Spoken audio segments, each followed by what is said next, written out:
Hello po sa inyo, narito ang aking book collection. Ilan lang po ito sa mga nakolekta kong aklat simula nung college. At nandito ako upang mag-share ng kaunting info about how I rate the books I've read. Mahilig ako sa fiction, mahilig din ako magbasa ng non-fiction, pero gusto kong i-highlight na mahilig din ako magbasa ng poetry books. Ang mga hinanap ko talaga sa mga libro ay una, gusto ko yung pinag-uusapan ng libro, no? Yung theme or yung mga argument ng writer, no? Whatsoever. Paano ba ako nagre-rate? Medyo pinattern ko siya sa Goodreads. At yung rating system ko ay simple lang naman. 1 to 5. 5 being the highest and 1 being the lowest. So kung 5 stars, yun yung mga librong favorite ko. Sobrang ganda niya para sa'yo. At merong malakas na dating sa akin. When I say malakas na dating, ito yung meron bang nabago sa pananaw ko, may nadagdag ba sa kaalaman ko, nalibang ba ako habang binabasa, nasaktan ba ako, natuwa ba ako, natawa. 4 stars, I really like it. 3 stars, nagustuhan mo. Pero, 2 stars, yung parang okay lang. tapos mga 1 stars, yun yung mga libro na Hindi malinis ang pagkakasulat, maraming typo error, maraming grammatical errors, yung kwento hindi na bago, palasak na, cliche. Pangit yung ending. personally hindi ko siya gusto, but it doesn't mean na hindi siya magugusto ng ibang tao. Hindi naman dahil 2 stars lang yun, hindi na maganda yung book. Nag-ready ako ng 6 na libro, mostly Filipiniana. At yung mga foreign titles ko naman ay karamihan mga galing sa author na nagwagi ng iba't ibang prize, mga premiadong manunulat. Ayun, nakalagay sa sa cover na national bestseller, tapos magaganda yung mga rave reviews, ganun. For me, i-review ko lang siya based sa bakit ko siya gusto at bakit hindi ko siya gusto. Una, Pag-usapan ko yung Remains ni Miss Daryl Delgado. Siguro mga around 4 or 5 stars ko siya. 100 Love Poems, Philippine Love Poetry since 1905. Pinublish to ng UP Press. So kung gusto nyong magsimula sa pagbabasa ng mga tula ng ating mga makata, I highly recommend this book. Yung Sounds Like Summer, Six de los Reyes, and then Don't Tell My Mother.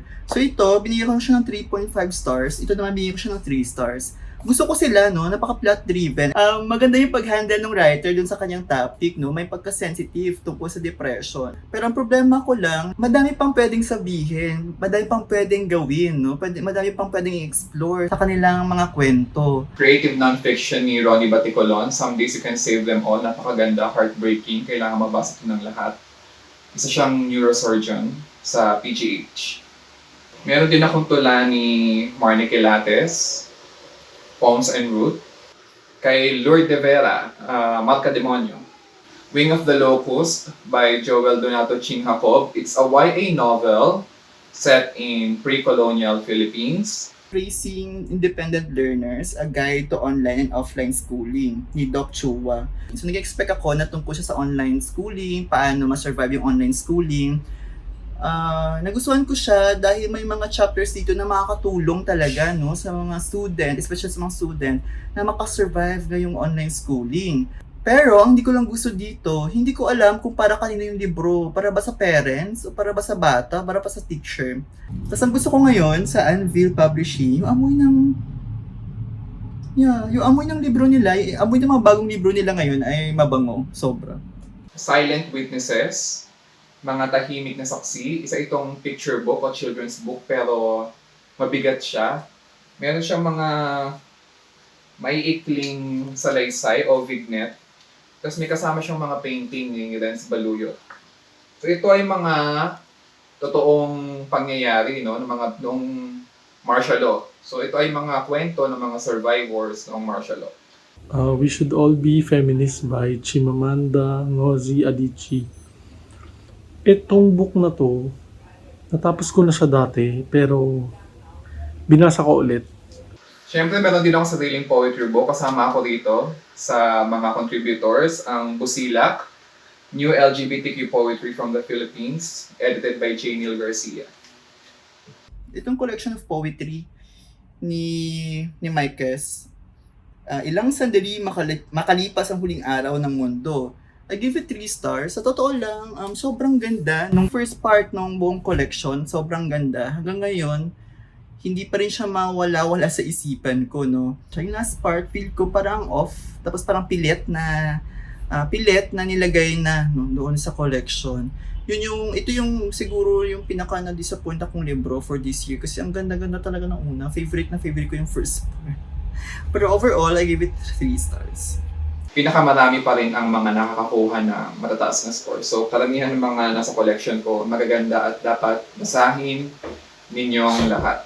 So, ilan lang yan sa mga paborito kong readings ngayong pandemic. Kaya maraming salamat. Sana ay maibigan nyo rin ang pagbabasa kahit hindi ngayong pandemic. See you na. Magandang hapon. Welcome po sa ikalawang episode ng PAN series, ang panayam sa panitikan sa panahon ng pandemya. Ang episode natin ngayon ay pinamagatang Buklatan, Buhay Book Lover sa panahon ng COVID-19. Ako po si Khalil Almonte, ako ang magiging moderator nyo ngayong araw. At maswerte po tayo ngayong araw kasi kasama natin bilang mga panelists ang mga ilang certified book lovers. Kung siguro habang nagpapakilala kayo, sabihin nyo yung day job nyo, kung ano pa yung iba mga hobbies na pinagkakaabalahan nyo bukod sa pagbabasa ng libro. At baka pwede nyo rin idagdag ilang libro ang nabasa nyo, natapos nyong basahin noong 2020. So hi guys, ako pala si Kwesi Hunsan, but you can call me Kwesi. So far sa ngayon, busy ako sa mga courseworks na ginagawa ko. And then madaming nagbago sa life ko. So I cannot really, hindi ko siya kayang i-summarize so far, no, kung ano yung ginagawa ko talaga ngayon or ano yung day job ko or whatsoever. Pero ngayon, busy ako sa paggawa ng mga workshop para sa mga bata sa probinsya, ang pagsusulat ng dula, at the same time, ang paggawa ng mga mobile filmmaking, no, sa probinsya. Ilang libro natapos mo ng 2020? Nakapagbasa ako ng 56 books, I guess, last year. Wow! 56! Ay, wait lang. Pause muna. Pero, most of it ay mga picture books na mga pangbata. I have a reason bakit puro picture book yung binasa ko last year. I guess it's because, alam mo yung parang sobrang stress na yung life and then stress na yung mga nobela, ang stress kasi mga pinag-uusapan. Yeah. Nakatapos lang yung isang workshop namin on mobile filmmaking sa province. So yun yung focus ko ngayong February. It's because of the NCCA. And then, of course, yung January hanggang March siguro ay parang pagsusulat ng dula. So parang kinakailangan pa naming tapusin yun. Di ba kami tapos on yun, teaching mga teachers gano'n kung paano magsulat talaga ng dula. Wow. Okay. Busy si Kwesi. Nagkukunwaring busy lang po. Okay. Hello po sa lahat. I'm Carl Marx Torrejos. Yun yung real name ko. Pero yung ginagamit ko sa Facebook, actually pen name siya. So yun. Yung Patrice Marco, pen name ko yun. And ayun, day job. Isa akong nurse sa Philippine General Hospital. Ilang libro ang nabasa mo ng 2020? Noong 2020, siguro 107. Wow. Wow! Para sa akin, yun yung pinaka productive ko na year, yung 2020. Kasi nung 2020, parang March 2020, parang pinatira kami sa hotel. So wala dahil hospital nga lang and parang wala akong ginagawa talaga noon. So yun yung pinakamadami kong nabasa. And kaya din siya 100. Parang siguro 30% nun manga, poem collection. Ayun. Kaya umabot siya ng ganun. So sa hotel dala mo yung 100 books mo na sinama mo sa hotel mo yung 100 books? Nung una, parang ilan lang yung dala ko. Tapos, actually bawal kami umuwi. Pero, nakikipagkita ko sa kapatid ko para mag-exchange ng books. Sabihin ko, ilabas mo to dun sa gate, kukunin ko. Ayun. Kasi, bawal kaming socialize noon. Kasi nga, baka mag-spread pa ng virus. Gandang araw sa inyo. Ako po si Stephen Norris Padilla, Steno for short. Ang day job ko, ako po ay isang editor, reporter sa isang healthcare magazine. At nagsusulat din po ako ng novel, short story, poetry, maliban sa pagbabasa. And gamer. Yan. Last year, ang mga nabasa kong libro, siguro magkasindami kami ni Pat, 100 plus. Hindi ko alam eksakto kasi meron akong mga tinitigilang books, hindi ko tinatapos. Pero yung mga natapos ko, mga 101, 102 books last year. Nung start nung pandemic, hindi ako makapagbasa noon. Oo. So, mga one book per month. Pero nung pagdating ng per month, nung nakapag-adjust na ako, doon ako nag one book per day. Kaya naabot ko yung 100. One book per day! Oo, kasi Wow! wala akong ginagawa. Oo. Matutulog ka pa ba na? Yun lang. Grabe, one book per...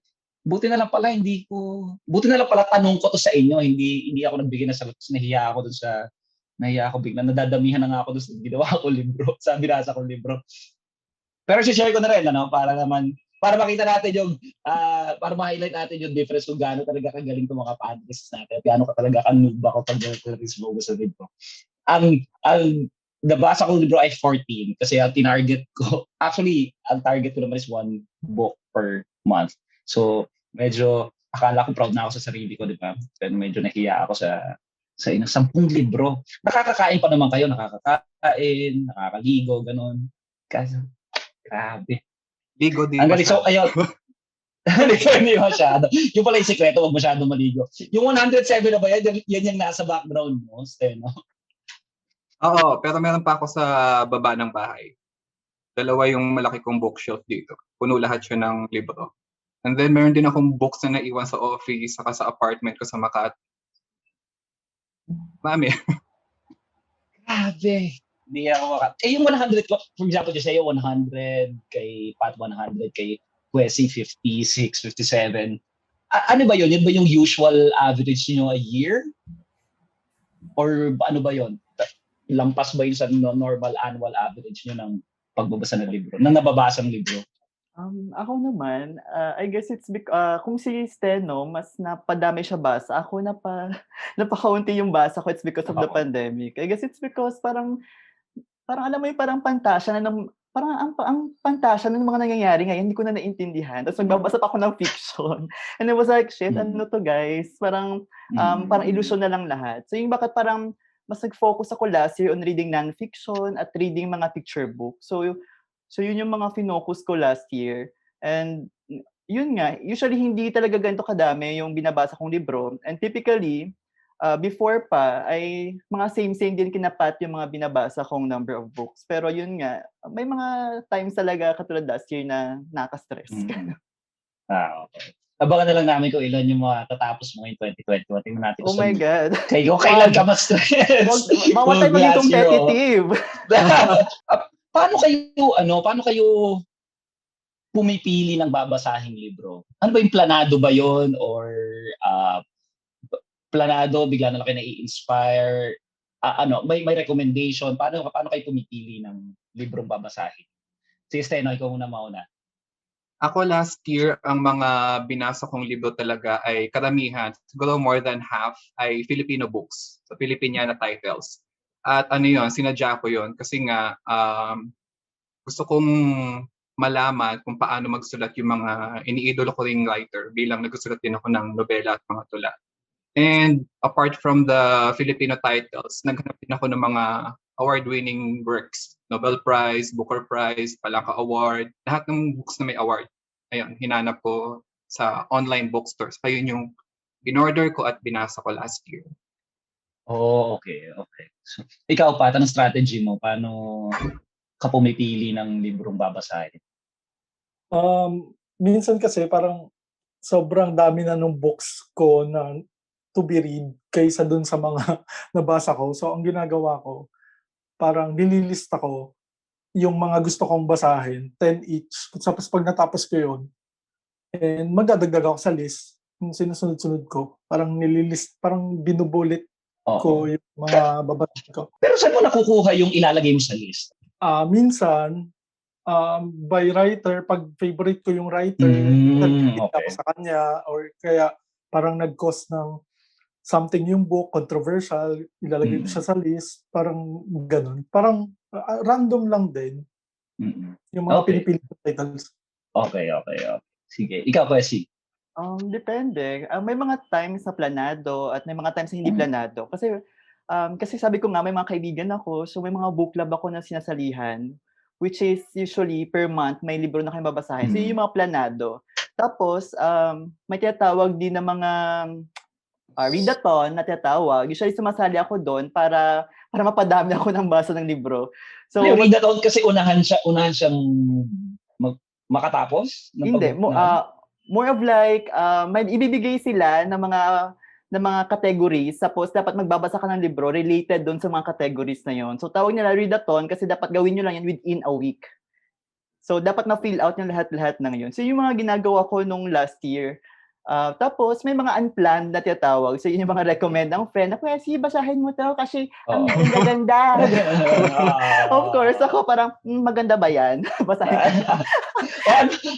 ano nagiging reaction mo sa kanila pag hindi mo basa maganda? Yung hindi ka na satisfied dun sa binasa mo, hindi nag-live up dun sa hype ng Oh my God. ikaw, ano ginagawa? Magkaka-hater ba ako dito?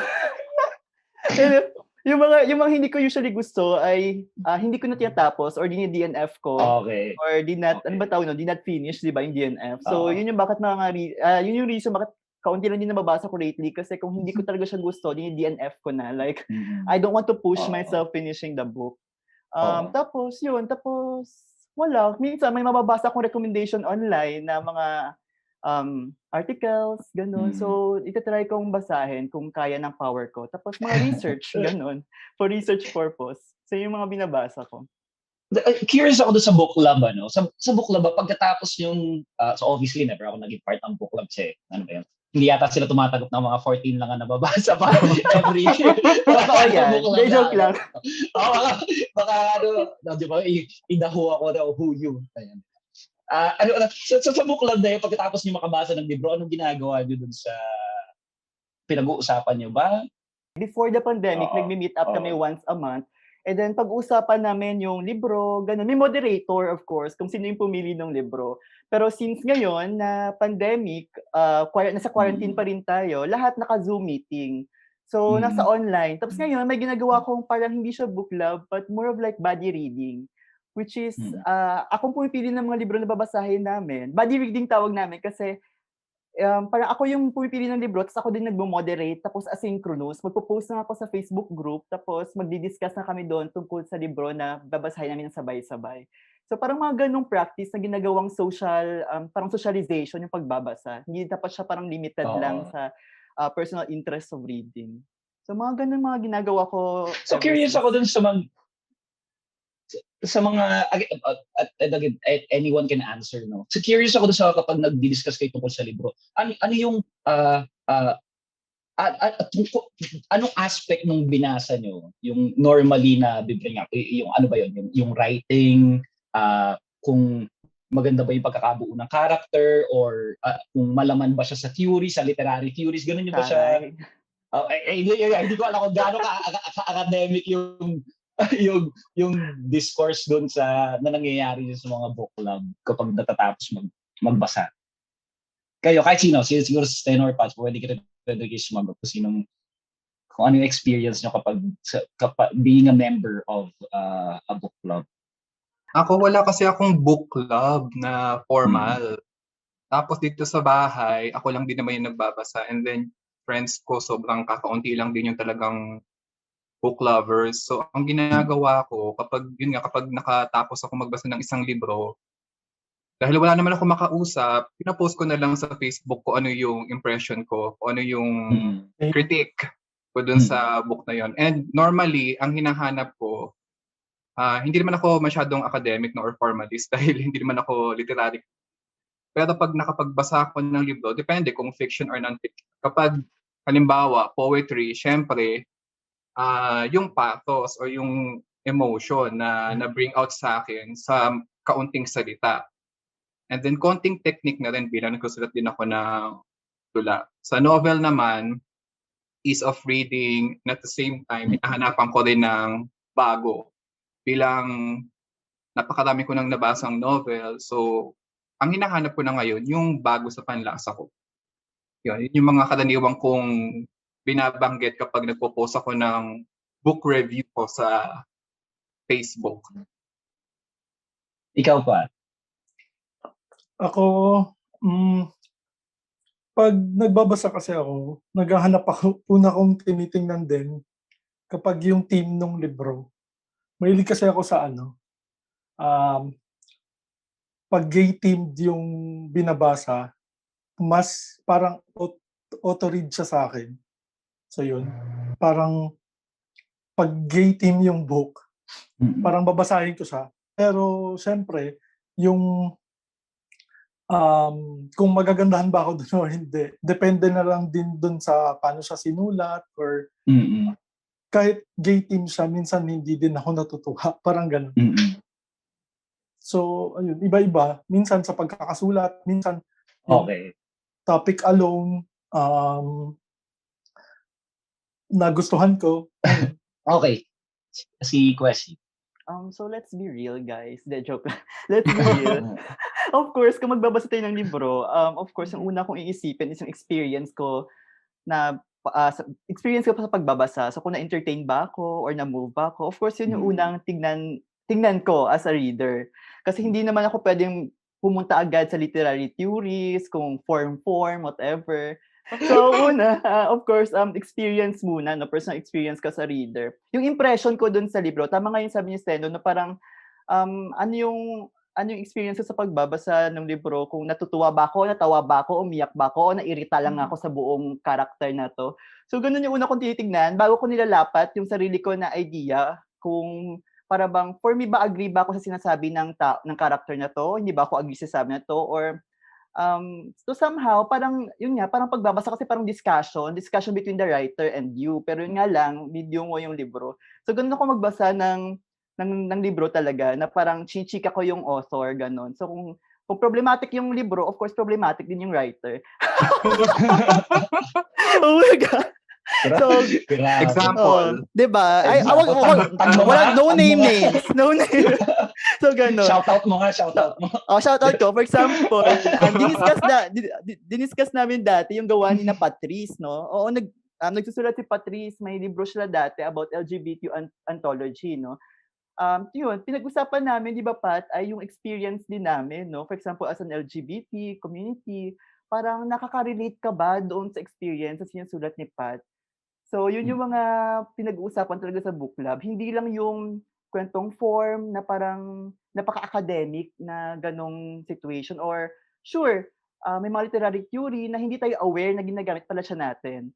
So, may mga ganon. Kasi mga kasama ko rin club ay hindi sila graduate ng literature or any creative writing degree. Except na lang kung talagang super love mo talagang literature at gustong-gusto mong mag-aral on your own, no? So, pwedeng ganon. So, yun lang. Experience. Gusto ko yung sinabi ni, I guess gusto ko yung sinabi ni Kwesi na, at mukhang common naman, nag-agree naman lahat, na parang kapag nagbabasa pala talaga ng libro, meron ka may knee-jerk reaction ka, meron kang mas intuitive na experience, di ba? And then eventually, darating ka dun sa level na magre-reflect ka, dun na papasok yung kung ano mang literary theory yung maire-relate mo, or doon na yung assessment mo ng form. Balikan natin yung history nyo, no? Paano kayo nagsimulang maging book lovers? Naaalala nyo ba kung saan yung punto sa buhay nyo, kung saan kailan kayo nahilig talaga na magbasa ng libro? Patrice? Sige. Siguro nung grade 4 ako, I mean yun talagang magsimulang magbasa ng magbasa. Nung grade 4 ako, parang may copy sa bahay namin ng Oliver Twist ni Charles Dickens. Tapos naisip ko at the time, parang ang cool kapag nabasa ko siya in English. I mean, hindi ko siya naiintindihan talaga totally. Parang sabi ko, parang maganda siyang basahin. Matapos basahin. So, yun yung, doon ako nag-start, I guess. Parang, binasa ko siya kahit wala akong na-absorb. Mhm. Parang konti lang yung naintindihan ko, pero dun siya nag-start actually. Dun ako nahilig magbasa. Na after nun, ayan, sunod-sunod na. Parang to the point na mas gusto ko na lang magbasa ng fiction kaysa mag-aral, gano'n. Iba yun. Bakit? Yung textbook sa school ayaw mong basahin? Yung mga required Tapos textbooks niya. nung nag-aaral ako, may Oo nga, nurse ka. Ang dami nyo rin kailangan basahin, di ba? may ginagawa ako nung college na parang naglalagay ako ng deadline na ay kailangan ko muna 'tong tapusin para makapagbasa na ako ng fiction, gano'n. Parang minamadali ko na lang yung pag-aaral para ay lipat na ako Yun sa yung reward mo para sa sarili mo. gano'n. So parang pagbabasa pa din. Ako, siguro 2 point nung kabataan ko. Una, noong grade school din. Naalala niyo yung SRA? Meron ba kayo nun? Yung mga pinapabasa ng teacher kapag English or language yung subject. So color-coded siya ng mga booklet eh. So naalala ko noon, lagi akong hinihiwalay. Ako sa yung mga ibang, basta 3 kami or 4 na hinihiwalay sa buong section namin. Tapos kami yung pinapabasa ng mga kulay red na SRA booklet. Eh ang hirap basahin noon. So, ang gusto kong basahin yung mga pink, yung sky blue, yung yellow, yung color-coded kasi yun, depende sa Sa level. reading, Difficulty. difficulty of reading. Tapos kami mga hinihiwalay, laging red. Hindi ko alam po bakit red ang binibigay sa amin na color, kung bakit kami hinihiwalay.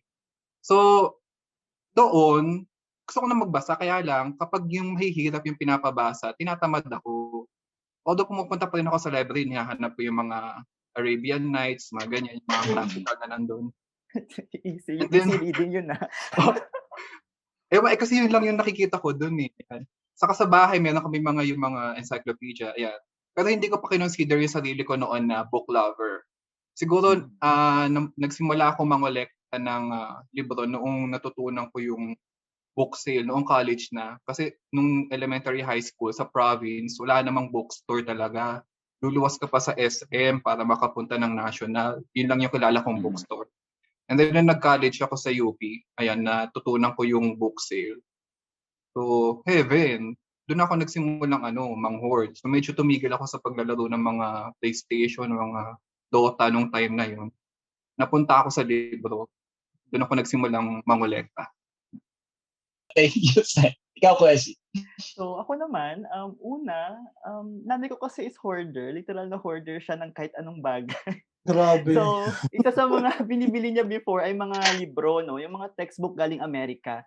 I guess yun yung mga sobrang libro or yung mga libro na parang obsolete or na-update na ng Amerika. So, binibenta nila locally sa probinsya namin. Bumibili ng nanay ko. So, doon ako una nagbasa talaga yung mga local textbook na galing ang abroad. Pangalawa, nag-start din ako nagbasa kasi nga, walang bookstore sa probinsya namin. I mean, walang bookstore doon sa hometown namin. And later na nagkaroon ng bookstore, which is book sale. No? Nagka-book sale sa amin at nagsara din sila eventually noong 2017. So, sad to say. So ganoon. So, importante talaga yung access sa libro. Wala kaming access sa probinsya. So, kahit gusto mo magbasa, hindi ka makapagbasa. Kasi una, pangatlo, yun nga yung pangatlo, hindi interesting magturo yung mga teacher mo. So kung parang hindi ka na-inspire magbasa ng libro, it's because wala namang nag-i-inspire sa'yo magbasa talaga. Sa tingin nyo, since pinag-usapan natin kung paano kayo nagsimula sa pagkahilig sa pagbabasa, sa tingin nyo, ngayon yung mga taong katulad ko or yung mga taong hindi nyo katulad na hindi ganoon kahilig magbasa ng libro, ano sa tingin nyo yung hurdle, ano yung challenges na kinakaharap nila? Bakit hindi nila bakit kung papipiliin sila kung manood ng Netflix, manood ng sine, maglaro ng computer games, or magbasa ng libro, bakit hindi nila priority ang magbasa ng libro? Ano sa tingin niyo yung nakikita nyo na hindi nila nakikita or ano yung challenges na nararanasan namin? Nakakapagod magbasa. Nakakapagod siya magbasa. It's because madami kang isipin kung nagbabasa ka. Kasi sabi ko nga parang nag-uusap kayo ng writer. So madami kang isipin doon sa binabasa mo. Challenging siya cognitively speaking, yung pagbabasa. Pangalawa, intimidation. Yung na-intimidate ka na baka hindi mo kasing level yung libro or hindi mo maintindihan yung libro. Commonly ko kasi nami-meet yan sa mga friends ko kasi mahilig ako mag-recommend sa kanila para girl, basahin mo to, mag-start ka na magbasa ng libro. Oo. So, laging, like yung iniisip na yung level din nila, yung difficulty of reading nila, ay nile-level ko din sa libro na nire-recommend ko sa kanila. Kasi nga parang para sa entry point yon sa pagbabasa. Kasi nga gusto ko i-build yung habit sa pagbabasa. So yung intimidation, kinakailangan nating alisin. So, napaka-academic ko naman. Dapat natin, parang dapat nating tanggalin no, sa isipan yung intimidation. Kasi for me, may madaming uri ng libro, madaming genre na pwede kang pasukin, na pwede mong basahin. No? Ano pa bang pwede kong heard? Pangatlo, of course, access. I mean, literal na wala talagang bookstore. Lately lang nagkaroon ng online shopping na Shopee and Lazada, di ba?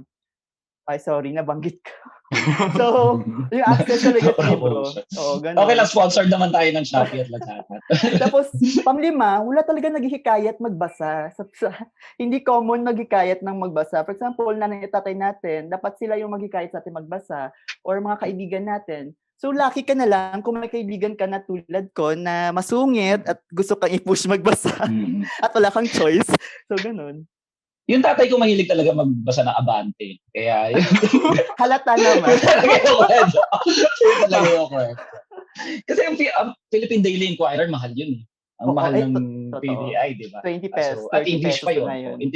English yun, nakaka-intimidate. Diba? So, kaya doon tayo sa totoo yan. Yan din yung problema ko, no? Kung pwede ko ba siyang isama? Yung parang, when you talk about Filipiniana books, parang walang gusto magbasa ng Filipiniana. Tapos, I guess madaming reason ako na naisip when it comes to Filipiniana works, bakit hindi sila binabasa locally. Yung isang issue ko is, kasi nga naging issue din ito ng isang writer. Pumunta ako ng seminar last year. Sabi ng isang writer na na-publish siya abroad, nainis daw siya, baka daw nilalagay sa Filipiniana section yung libro niya. And I was like, girl, Filipino writer ka. So, of course, Filipiniana ka ilalagay. I guess it's because of prejudice, no? Na when you talk about Filipiniana, napaka-academic ng approach. Parang dapat kung babasahin mo siya academic, tapos dapat basahin mo siya napaka-politika, dapat kinakailangan may alam ka ng literary theories and so forth. Pero, dapat natin tanggalin din yung sabi ko, tanggalin na yung ganong pag-iisip na kinakailangan natin i-approach yung pagbabasa talaga na you know, we want to experience yung experience natin, yung binabasa natin. Hindi natin dapat to parang ina-analyze ina-analyze pero hindi siya academically ina-analyze. Parang ganon. So yun yung issue ko sa Filipiniana din, na dapat we have to really inspire or encourage people to read Filipiniana. Kasi madaming Filipiniana na ma-offer as in madaming libro na magaganda at talagang pwedeng pang entry-level reading. Yun, entry-level reading. Entry-level, oh. So, ang sinasabi ko, Kwesi, kailangan matanggal yung intimidation na hindi naman lahat ng sinulat na libro ay nakaka-intimidate. Mayroong mga libro na pwedeng swak sa experience nila, mas madali makarelate. And then eventually, doon mo mabibuild yung habit. Tapos, most likely aabot ka sa point na mas mag-explore ka na mas mahihirap, mas ma-challenge ka. Kasi nga, siguro naman mabobore ka doon sa mga mas madadaling mga topics o themes, no? So yun yung sinasabi mo, agree ako doon. So, yung iba sa team. Ako naman, tama yung sinabi ni Kwesi, yung access wala, din yung ibang books na nakaka-intimidate. Pero for me, ang pinaka-hurdle talaga kung bakit kakaunti ang nagbabasa, lalo na dito sa Pilipinas, ay yung presyo ng mga libro, maliban sa access, no? Ang mahal din kasi, ang mahal-mahal ng libro. Kung minimum wage earner ka, di ba? Siyempre, unahin mo yung pagkain, gamot, bills, kesa yung bibili ka ng libro. Buti sana kung bawat bayan sa Pilipinas merong library, di ba? May mahihiraman. Yeah, I like the idea. Oo, kasi magbabasa naman yan. Naalala ko nung bata ako, yung mga tita ko, lola ko, mama ko, nagbabasa sila, mga pocket books, Precious Hearts Romance.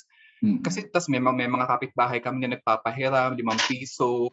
Diba? Kung gano'n siya ka-accessible at gano'n siya kamura, may magbabasa naman, naniniwala ako. Pero yun nga, kasi nga, ang mahal-mahal. Tapos, siguro, isa pang dahilan, siguro psychologically naman, it's not a passive activity. Talagang active ka na iisipin mo, babasahin mo. It's not Netflix and chill, no, na uupo ka lang, buksan mo, absorb ka na lang. Eh, yung pagbabasa, active siya. Talagang mag-e-effort ka. So, yun yung nakikita kong mga hurdles sa kung bakit bibihira or kakaunti pa rin ang nagbabasa. Ako yung hurdle dyan, tingin ko, kailangan mo siyang isama sa buhay mo, ganon. Kasi ang dami kong friends na hindi nagbabasa and feeling nila ang OA ko kapag nandun kami sa biyahe, nagbabasa ako sa bus, nagbabasa ako kahit nakasakay sa bangka, nakikinig ako ng audiobook habang nagbabike minsan. Sinasabihan nila akong OA. Tapos maraming comments na bakit mo pababasahin? Eh, may palabas na lang, papanoorin ko na lang. So, feeling ko, natatakot sila dun sa parang reading talaga will take most of your time. So, siguro sa akin, paano ba? Kaya ako hindi nahihirapang magbasa kasi in-incorporate ko na siya sa araw-araw ko eh. Parang I read 50 pages a day.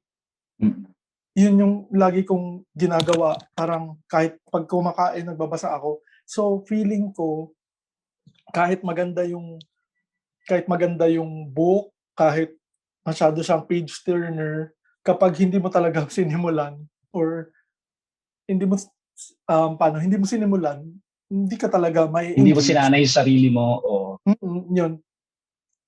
And ayun nga dun sa para din sa akin, ma-develop mo yan in hindi ka ma-influence ng iba eh. Parang kahit may mag-recommend sa'yo, para lang sa akin, kahit may mag-recommend sa'yo, basahin mo to, ang ganda. Tapos, kasi ang dami kong ganun na friends, parang binibigyan ko ng books, tapos nagiging parang doorstopper lang. doorstopper talaga. Tapos, naging parang decorative item na lang siya sa bahay na hindi nabuklat. Tapos pag tinatanong ko, uy, nasa na yung libro? Parang sa'yo na yun, pero nabasa mo ba? Parang gano'n. Ay, hindi ko pa nababasa, page 5 pa lang ako, inantok ako eh. Parang gano'n. So naisip ko na parang kailangan na sa sarili siya. Katulad nun, parang growing up, I don't have much with me. Parang kaya hindi ko nabasa yung mga sikat at the time. Diba? Hindi ko nabasa yung Twilight, hindi ko nabasa yung Harry Potter nung time na peak nila kasi laman ako ng book sale at kung ano lang yung makita ko na mura, yun lang yung binabasa ko. So, sa akin, parang, reading is fundamental. Kaya kahit anong basahin ko is okay lang, go lang. Parang gano'n. Alam mo, naniniwala ako doon sa kapag ginawa mo talaga siyang parte ng buhay mo, parang mapapasin mo sarili mo na mag-i-improve, mas dadami ka na mas madadami yung librong matatapos mo. At 2 years, baka siguro 3 years ago, hindi normal sa akin na makatapos ng isang libro sa isang taon. Siguro mga 2-3 years ago, tinarget ko talaga, as in part siya ng ano tawag doon? Sa New Year's resolution ko. Ang target ko, makatapos ng 6 na libro. So nagawa ko 6. Tapos the following year, challenge ko ulit yung sarili ko, sige, 12 naman. Nice. So nagawa ko nga yung 12. So parang nagiging mas madali nga siya. So naniniwala ko sinasabi ni Pat na kapag ako kailangan ko lang talaga i-push yung sarili ko na ginawa ko talaga siyang personal goal. At napapansin ko, oo nga, parang andali niya ng may mga bagay na andali ng basahin. Of course, hindi pa rin kasing hirap siguro na mga binabasa. So, naniniwala ako sa sinabi ni Pat na kapag naging ginawa mong parte ng buhay mo, ng lifestyle mo, kagaya siguro ng pagiging kapag lagi kang naglalaro ng computer games, and eventually gumagaling ka, di ba? Gumagaling, nagiging madali na yung games. Ganun din ang pagbabasa ng libro. Nabanggit niyo yung audiobook and ebook. So, I was assuming you have nothing against the experience of reading a book na ebook or audiobook na pagbabasa ng volume. Hindi ba kayo yung stricto na kasi gusto niyo amoy ng bagong yung libro. gusto niyo yung pagbubuk, yung buong experience, yung kinesthetic experience ng pagbubukas, pag-flip ng page. Wala ba kayong ganon? Kasi Ay pala. Pasahan. So, ako kasi, as long as may access sa libro, open ako for everyone to access it. Kung prefer niya ng ebook, go girl, read it. Kung gusto ni kuya ng audiobook, go, why not, no? As long as, for me, as long as it's a practice of reading. Pero personally speaking, ako kasi ay madami na akong hard copy na libro. So kung magbabasa pa ako ng ebook, so dadami pa, mas lalo hindi ko na bibigyan ng pansin yung mga hard copies ko. Na hindi So, ko pa nababasa. Na hindi ko pa nababasa. Oo. So, ina-avoid ko siya, but doesn't mean hindi ko siya nagbabasa ako ng ebook kung for research purpose kasi hindi na available dito kunwari at kailangan na ASAP. So, ganoon ako mag-i-ebook. Pero kung walang urgency to read ebook, hindi ako nag-i-ebook. Audiobook naman, nag-audiobook ako kung mga practical non-fiction, yung mga how to become productive, how to become nice to other people, mga ganun, mga self-help books. Okay lang sa akin yung audiobook yun. Kasi hindi ko kinakailangan. Kasi nagbabasa ka pala ng gano'n, nakala ko hindi mo naman tinataasan ng kilay yung mga gano'n. Oy, wait lang. Yan yung dapat pag-usapan, personal no? development. yung dapat iwasan din natin yung magbigay ng kategory ng lowbrow and highbrow literature. Like, the fuck? Who made that? Joke lang. Joke lang. Pero let's go back again to yung mga self-help books. Yun nga, it's because ino-audiobook ko siya kasi kung nag-audiobook ako, hindi ko masyadong pinapansin. So parang, practical naman siya. So parang na-experience ko siya, kinakailangan ko lang someone to make a structure inside my mind. So yun yung parang purpose ng audiobook, parang pa-chill-chill lang, ganun. Unlike talaga sa constant physical reading na kinakailangan siya ng pag-isipan. So ako, push kung gusto mong mag-ebook or mag-e-reader ka. So, ganun. Masarap magbasa ng ebook kasi masarap magbasa ng ebook sa cellphone. Kasi kahit nakahiga ako, pwede kong gumalaw-galaw ng gano'n. Nakakabasa ako, hindi nalulukot yung page. Tsaka hindi kailangan ilaw. Okay, exactly. Hindi kailangan ng ilaw. Tapos, gusto ko yung convenience niya talaga dahil, kunwari magta-travel ako sa airport habang naghihintay. Yung mga hintayan na gano'n, hindi ko kailangan magdala hindi bumibigat yung luggage ko. Kapag dala ko lagi yung library ko, di ba? Parang gano'n, dala ko yung library. At saka dahil pinag-usapan natin kanina yung access, maraming mas murang e-books. Mas maraming dihamak na mas mura. Ang laki ng discount. Kesa doon sa mga printed. Natataga siguro yung mga yung mga nagsulat kawawa na. Anyway, sige, pinromote ko pa. Sige, wag niyo pakinggan, balik tayo. Abante lang ang experience ko eh. Sino pa, si Steno? Ako mas gusto ko pa rin. Mas gusto ko pa rin syempre yung nahahawakan ko, yung may pahina, na amoy. Pero wala naman, I have nothing against e-books and audiobooks. Actually, tama si Kwesi, no? Kapag hindi siya available sa Philippines, e-books most of the time available siya. And yun nga, sabi mo nga, mas mura siya. Actually, pwede pa nga napipirata pa nga, di ba? So, libre pa minsan. Di ba sabi ko nga kanina, ang mahal-mahal ng physical book. So, kung nagtitipid ka at may cellphone ka naman, e-book na. Piracy. Bayad po tayo ng mga ebook. Huwag po tayo mamirata. Hindi po namin pinopromote pamimirata. Masama. Kapag po yun. Kaya hindi ako namimirata ng Abante. Doon pa rin sa Abante. Ay, ikaw, Pat. May quirk kasi ako sa books. Parang minsan ayokong parang gusto ko mabasa yung isang book na pristine pa din yung itsura. So, minsan binabasa ko siya ng ebook kahit meron akong physical copy. So, ayun. Pero, yun nga, pag may ebook, convenience, diba? Ang dami mong dala, tapos sa cellphone lang, sa tablet, yun. Pero, mas gusto ko pa din talaga mahawakan yung libro. Parang iba pag may physical copy ka, parang iba pa din yung ebook, parang lang siya data lang siya parang ganun. Pero yung copy ng book, meron ka, parang ganun. Mas okay ako sa copy ng book. May na-experience nyo ba na nagpahiram kayo ng libro tapos binalik sa inyo na nagpahiram kayo na bago, good condition yung libro tapos binalik sa inyo na medyo lukot-lukot na o hindi na ganun kaganda? Anong naramdaman nyo nung nangyari yun? Kung may experience nyo gano'n, anong naramdaman nyo? Naghinanakit ba kayo doon sa sa pinaghiraman nyo, friendship over na ba? Meron bang sa inyo na naka-experience ng Madami. Common experience. So naghihina na kayo? Ako kasi Tinatarayan nyo? Hindi ko na, Si before, Quentin. of course, nagpapahiram ako. Ngayon, hindi na ako nagpapahiram. Namimigay na ako ng libro. Kasi, di ba? Kasi nga, parang ang point is, parang, though hindi naman ako naniniwala na kinakailangang pristine yung libro, kasi ako nagsusulat talaga ako sa libro. As in, minumura ko yung karakter, kung nairita ako, or talagang nagdududal-dudal ako, ganun. Pero ang point ko is parang kung ibalik mo naman sana yung libro, dapat kung paano mo hiniram yung libro ko. So personal preference na May lang. isang napakasama akong experience na nung high school ako. Ito, Harry Potter, since nag-usapan na natin. Nung nanghiram ako ng Harry Potter, doon sa crush ko. Grabe. Tapos hindi naman ako aware na dapat pala na hindi ako aware sa condition na dapat na i-maintain.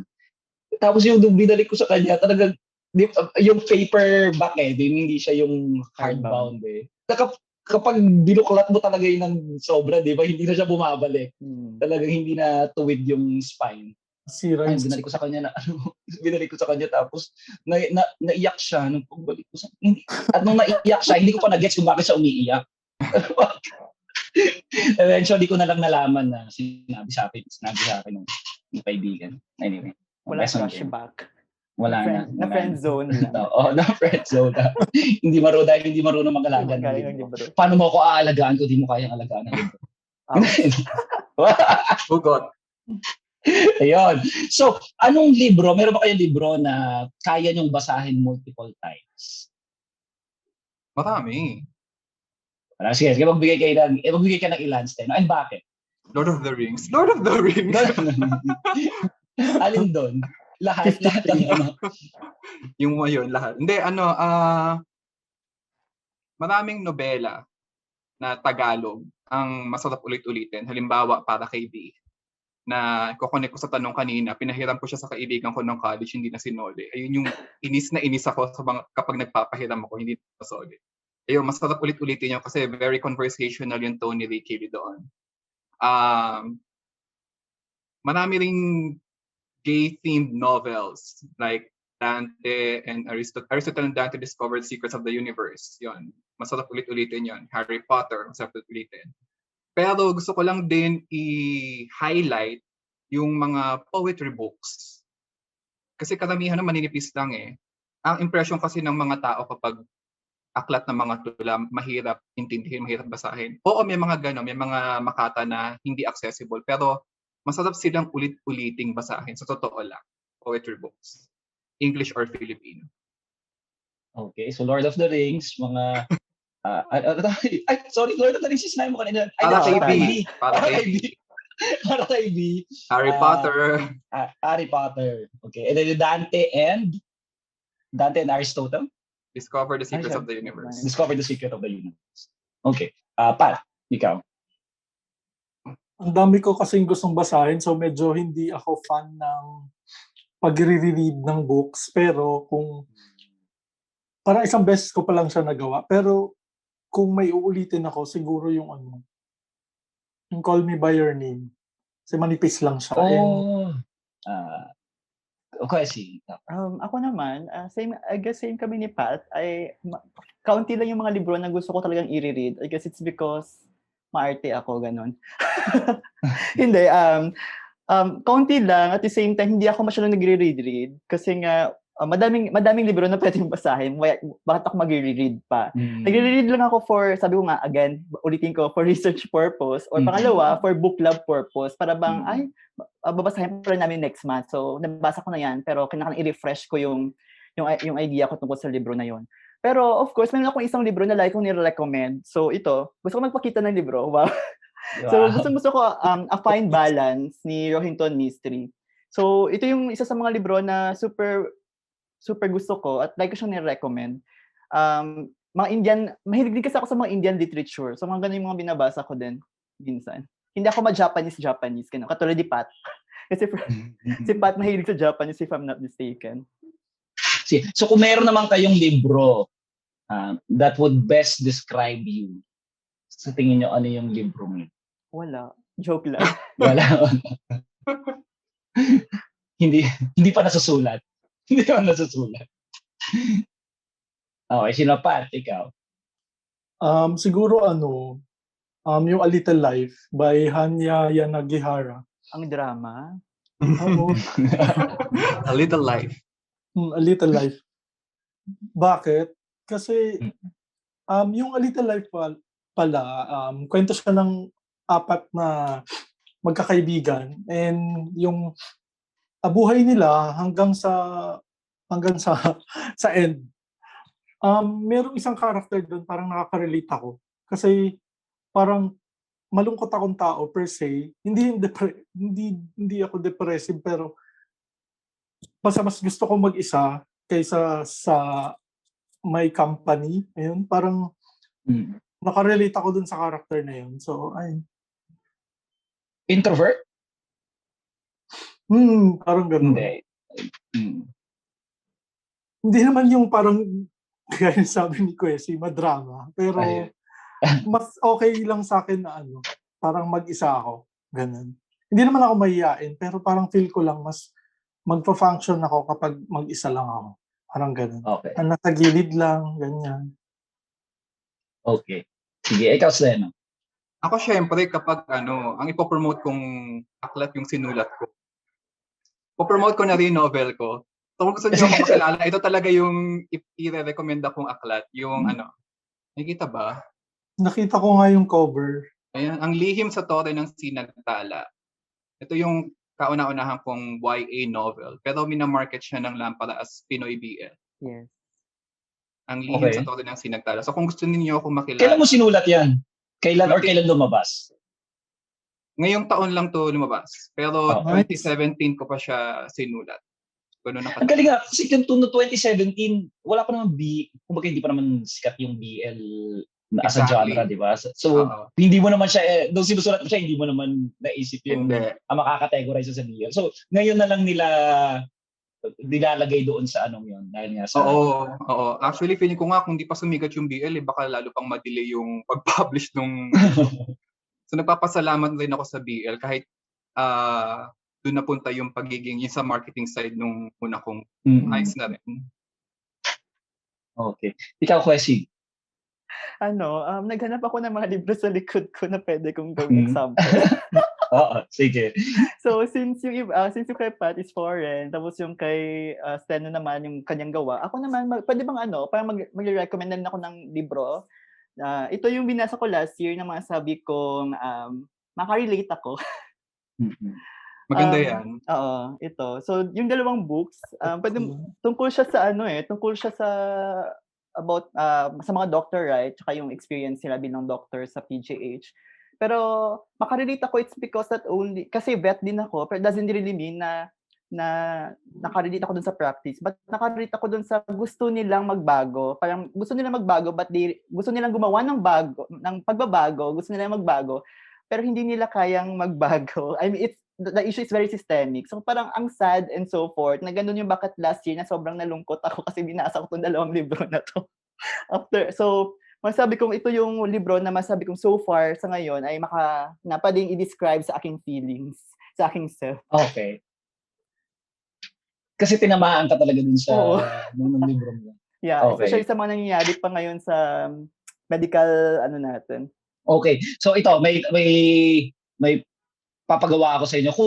Kung magbibigay na i-recommend kayong isang tigi-tigi isang libro sa akin, tigi-tigi sa kayo libro sa akin, ano yon? Na gusto nyo sa tingin nyo dapat basahin ko. Isa lang. Tapos, babasahin ko yun. Pag hindi ako nagutaan, ako babalik ko kayo. Hindi, joke lang. So, para madagdagan from 14 na target na magiging 17 na. Yung mababasa ko libro this year. Ako, meron na ako. Okay, ano yan?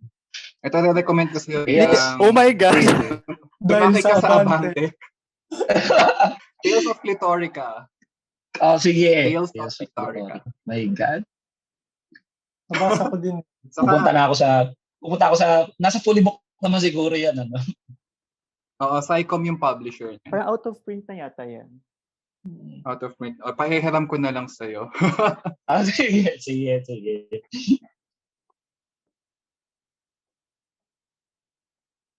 pinopromote yung libro mo. Yan ba yun? Ito yung book na pinakita ni Kwesi, yung Wesley. kay Doc Ronnie Ah. Paticolon. Some Ay. days you can't save them all. Hmm. 5/5 ang rating ko dito. Sobrang ganda niya. Ako naman, since mahilig ka nga sa Abante at sa... Oy, pero seryoso to. Wait lang, Sige, seryoso sige. to. I-recommend ko to. Don't tell anyone. Literary Anyone. Smut. Ano yun? Don't tell anyone. Don't tell anyone. Literary Smut ni... Shakira ni Shakira Sison ba? Ni Sison. Tsaka ni Hmm. Ayan Kasokot. So, mga literary, literary erotica. Oy, maganda ha. Hindi, dahil, Wala naman ako sinasabi. Hindi. Paano ko ma-judge yan? Wala naman ako sinasabi. Hindi ko pa ka nababasa. Maganda yan. Parang ako yung ginajudge nyo eh. Kasi ito naman mga dire-recommend nyo sa akin ng mga teams yata. Mukhang ano eh. ano, Last ko na. Mga tala ng isang super fan, kay Sir Vlad to. Kung millennial ka, fan fiction, fan poetry. Ay, napakadaling yan na lang babasahin ko kay Sir Vlad pala eh. May Mga plus tala points ng- sa tayo kay Vlad. Ang super. 50 Shades of Grey. Hindi, joke. Ano ba?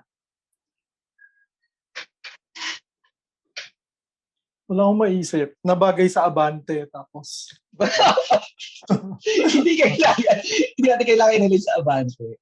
Medyo na-outgrow ko naman na yun. siguro yung America is Not the Heart by, kalimutan ko yung Sige. author. Sige. America is Not the Heart. Google ko yan. Okay. Alright. Sige, thank you. Pag binasa ko ito isipin ko, kaya yung mga di-recommend sa akin, ano tingin nila sa akin? Sige, huling tanong na. Huling tanong na. Dahil napahaba na yung usapan natin. Ito, very timely ng tanong na to. Para sa inyo, paano nakatulong ang pagbabasa ng libro? Paano nakatulong ang pagbabasa ng libro ngayong pandemic? Para, sa karanasan nyo ngayong pandemic. Kaya sino pwede mo? Ako kasi, sabi ko nga kanina na parang na-stress ako sa life, na-stress ako sa mga life decisions ko last year. And then eventually, kung nagbabasa ako ng fiction, mas lalo akong stress. And then eventually, doon ko na-realize nung na-start naman ako nagbasa ng mga non-fiction books. So last year talaga mas voracious ako magbasa ng non-fiction, tsaka mga children's books. Kasi doon ko na-realize na itong mga, yung mga nangyayari sa atin kasi ngayon, parang nako-confuse ako kung bakit nangyayari ito. And then yung mga non-fiction books, yun yung nagbibigay sa akin ng information na parang, nangyari na yan before.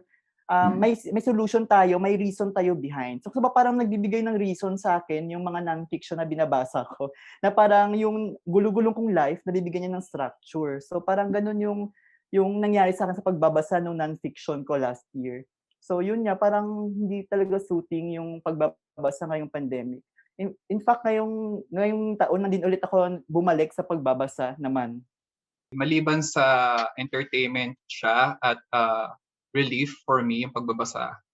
Una, natututo ako. Kahit nakakulong lang ako sa bahay, pakiramdam ko may growth pa rin ako. Ayun, kasi ang daming activities na nawala, ang daming opportunities na nawala.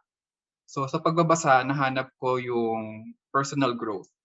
And next thing, siguro purpose, na kahit mababaw lang na kailangan this week makabasa ako ng 5 books. Yung gano'n, yung goal, mahalaga yun kapag ngayon, lalo na ngayong pandemic, na parang ang labo-labo ng future, hindi mo alam kung ano mangyayari a month from now, a year from now, lalo na nagsisimula pa lang yung quarantine natin last year. Talagang wala talaga, as in bleak ang future. So yung books, kahit pa paano, nagkaroon ako ng purpose na, okay, magbabasa ako ng ganito karaming libro, magbabasa ako ng mga ganitong genre. So yung purpose at yung goal, nakatulong sa mental health na rin siguro sa akin personally, yung pagbabasa ng mga libro. Ako, ayun, sobrang stressful sa work. Ayun, lagi ako naka PPE. Sobrang nakaka-depress yung pagsasuot nun, lalo na ng mga unang months. So, ayun, may mga times na umiiyak ako ng parang walang reason. Pag uwi mo ng bahay, iiyak ka na lang, parang ganun. So, reading puts me in a safe place. Parang comforted ako pag nagbabasa. So, sobrang thankful ako sa hobby ko ng pagbabasa kasi parang nakalma ako ng pagbabasa. Parang hindi ko na inintindi yung mga nangyayari sa paligid dahil sa pagbabasa. Parang mas doon muna ako tumira, doon sa fictional world o doon sa binabasa ko kaysa doon sa mga nangyayari ngayon. Kasi sobrang nakaka-stress, di ba? Ayun, so ayun, parang na-tame ako ng pagbabasa. Thank you, Pata. Thank you. Thank you sa lahat. Sa lahat. Bukod doon sa shinare mo. Of course, sa lahat ng sakripisyo. Salamat. Siguro kung magkakaroon ako ng takeaway sa mga sinabi na or na-share nating lahat ngayon, ang pinakamagaganda sa akin ang pinakamagagandang takeaway ko would be, yes, intimidating ang pagbabasa ng libro, maraming hurdles or challenges para ma-enjoy mo to. Pero sa tingin ko sa simula lang to, pero kapag na lampasan mo na yung mga challenges or hurdles niyo, kagaya na sinabi ni Pat, pwede ka nitong dalhin sa isang safe and safe place, di ba? Kung saan you'd feel happier, you'd feel safer, di ba? At mas settled. Okay? Gaya din ng mga nung sinabi ni Steno, no, at ni Kwesi, si Kwesi lang sabi nung pwede mag-intimidating siya pero pwede naman siya malapasan. Pero yung sinabi ni Steno, no, ang ganda ng parang, oo nga, during this pandemic, yung mobility ng mga tao, di ba, na natigil siya or nawala ng mobility ang tao, pero kapag nagbabasa ka ng libro, may ganoong pakiramdam na dahil nga pwede ka nitong dalhin sa ibang lugar o sa ibang mundo, di ba? Parang pwede mo pa rin maramdaman na gumagalaw ka o napupunta ka sa ibang venue or location, di ba? At gusto ko rin yung sinabi ni Steno na parang dahil ang gulo-gulo ng nangyayari sa mundo natin ngayon, setting a reading goal gives you that sense of order and sense of control, di ba? Sense of control sa buhay mo. And, you know, parang ang takeaway ko dyan, oo nga naman, mas binibigyan ka dahil may sense of control ka, mas nabibigyan ka ng lakas ng loob para harapin uli yung mga pagsubok sa kinabukasan or sa susunod na araw. Diba? So yun, maraming salamat po sa panahon nyo, Steno, Pat, and Kwesi. Thank you sa pag-share ng mga experiences nyo at mga knowledge nyo. Ayan. Kailangan na nating magpaalam. Maraming salamat po sa lahat ng sumubaybay sa episode na ito. Again, ako po si Khalil Almonte. At ito po ang PAN series, ang panayam sa panitikan sa panahon ng pandemya. Maraming salamat.